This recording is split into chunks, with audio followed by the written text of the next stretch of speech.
Tô de volta. Com filosofia, aquilo que a gente viu também dá para contextualizar, mas é um pouquinho mais complicado. Porque a gente viu a escola patrística, aquele primeiro movimento dentro do cristianismo que vai estruturar as crenças e os dogmas desse cristianismo. Por quê? Muita coisa de fato não estava nos livros sagrados, muita coisa não estava decidida ainda. Então, esse movimento vai ser o primeiro que vai organizar essa igreja cristã e vai organizar de fato nas crenças que ela vai adotar oficialmente. Por quê?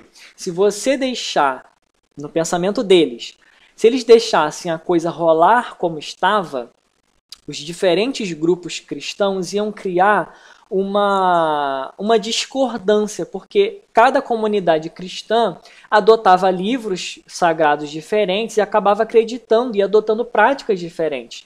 Isso tornava mais difícil unificar essa religião.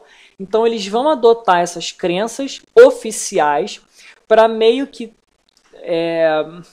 obrigar as pessoas a adotar essa visão unificada de religião e de crença, certo? E aí, como é que a gente vai ver? Uma coisa muito importante que a gente viu na aula, no vídeo anterior, foi como há uma diferença de visão, porque o cristianismo se alimenta, se alimentou de outras religiões, inclusive do judaísmo, da religião hebraica, em diversos aspectos, mas há discordâncias fundamentais entre essas duas religiões. E essa discordância gerou conflitos durante todo esse processo histórico até hoje. Só que hoje a gente vai ver um movimento contrário.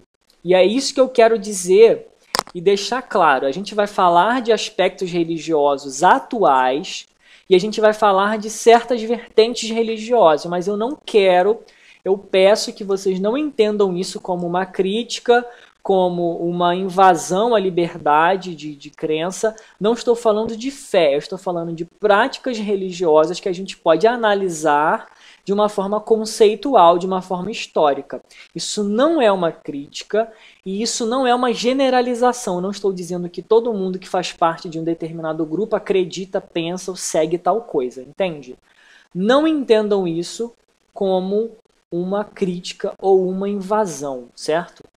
Vamos tentar ter um distanciamento para a gente olhar certas práticas e analisá-las comparativamente com outros períodos da história. E é interessante para a gente ver também que esse conflito, a gente está falando de uma coisa de 1700 e poucos anos atrás, mas existe até hoje esse conflito. E existe até hoje essa tentativa de unificação. Mas o que eu quero trazer hoje é o seguinte.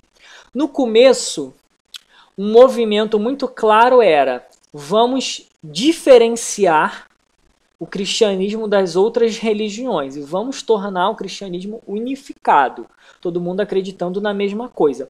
Hoje, você vai ver um movimento contrário às vezes, em certos casos, que é o quê? Você vai ver certas vertentes do cristianismo, não mais querendo se distanciar, mas querendo se aproximar dessas outras religiões. Uma delas é o judaísmo. Da mesma forma que lá atrás eles quiseram se distanciar, agora certas vertentes querem se aproximar. Por quê? A gente viu que há uma diferença na visão de Messias.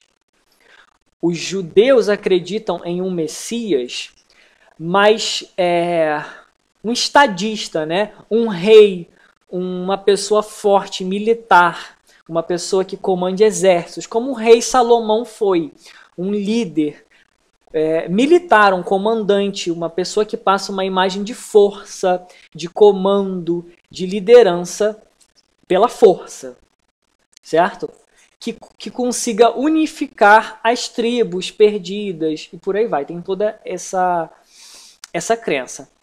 O cristianismo lá atrás já implantou uma ideia diferente, já pensou num Messias ao contrário, um Messias que mostra uma ideia e uma postura vulnerável, mostra uma postura de...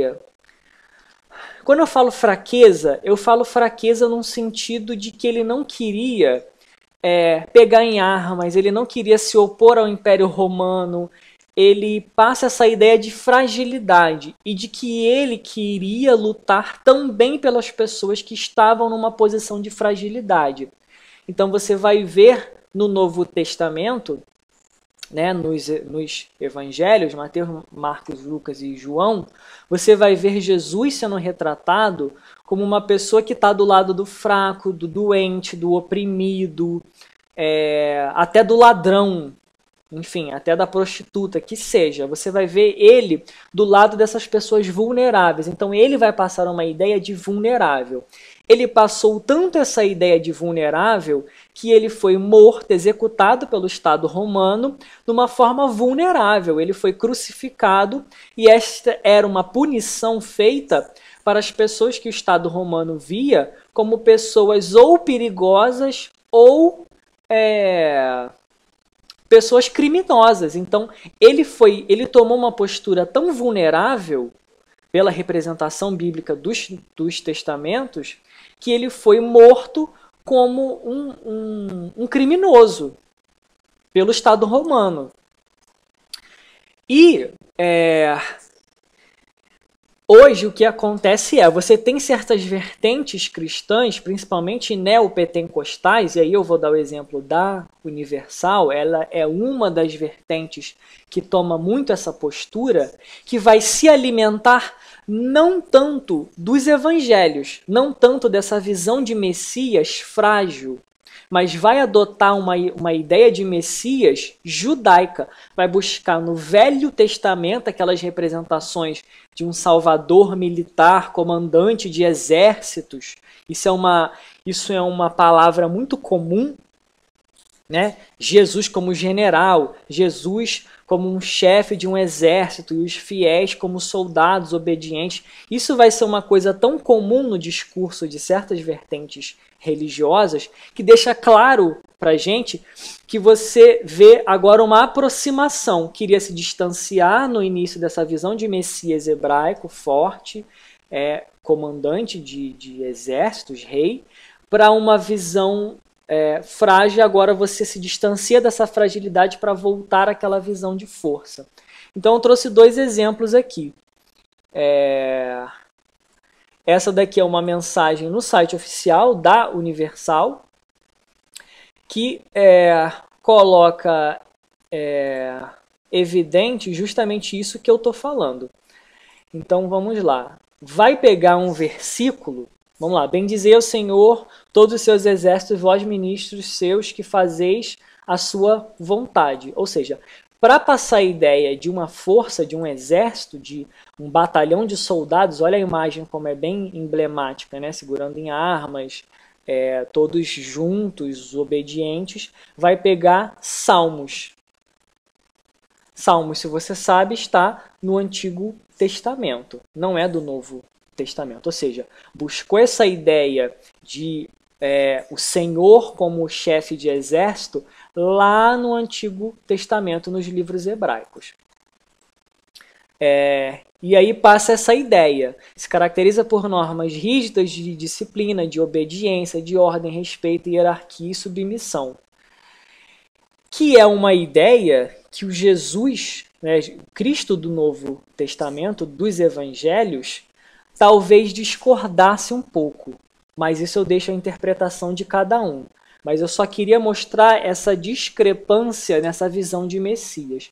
E tem uma outra coisa muito interessante, que é o seguinte: a Universal, e esse é um exemplo que eu dou porque foi o mais fácil de encontrar, não é uma preferência mostrar a Universal e qualquer outra, porque foi um exemplo mais fácil de encontrar dentro do próprio site da Universal. Que eles têm um grupo chamado Gladiadores do Altar, que é um grupo jovem que eles se organizam mais ou menos como uma organização militar, tá vendo? Todos uniformizados com cores militares, em forma, marchando. Então é uma organização militar de um grupo jovem, tomando esse argumento como se Deus e Jesus são chefes de um exército, os fiéis têm que ser soldados e se manifestar também como soldados. Mas eu dou atenção para o nome que eles deram para esse grupo. Gladiadores do altar. Gladiador, se você não lembra, são aqueles prisioneiros e escravos que eram colocados para lutar nas arenas, né, nos coliseus do Império Romano. Eles lutavam entre si, lutavam contra animais ferozes para diversão de todo mundo. Então, eu acho que quando eles pensaram nesse nome, talvez eles não tenham se atentado muito para o significado histórico desse nome. Pensaram no gladiador como aquele que luta, mas, enfim, né? Se você olhar, talvez, pelo aspecto do conceito histórico, talvez isso não tenha muita consistência. Mas esse é o exemplo que eu trago para vocês, de que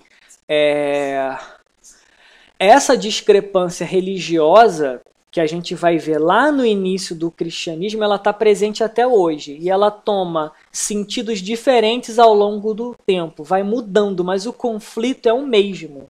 O conflito de como você entende a postura de um fiel, como você entende essa postura de um Messias e qual caráter vai ter esse Messias. Esse conflito que a gente estudou está presente e é muito claro em várias organizações hoje. Eu queria trazer isso, e eu trouxe esse exemplo da Universal, porque foi o mais fácil, não entendam como uma crítica, não é. E só para a gente ter uma perspectiva um pouco mais atual de uma coisa que a gente está estudando tão antiga. Foi? Então, assim, qualquer outra sugestão que você tenha de algum conflito relacionado a isso, que seja atual, e você queira citar como exemplo, eu cito no próximo vídeo. É só você mandar para o sistema da escola, manda para a escola mesmo, e aí eu incluo isso no próximo vídeo. Já é? Fui!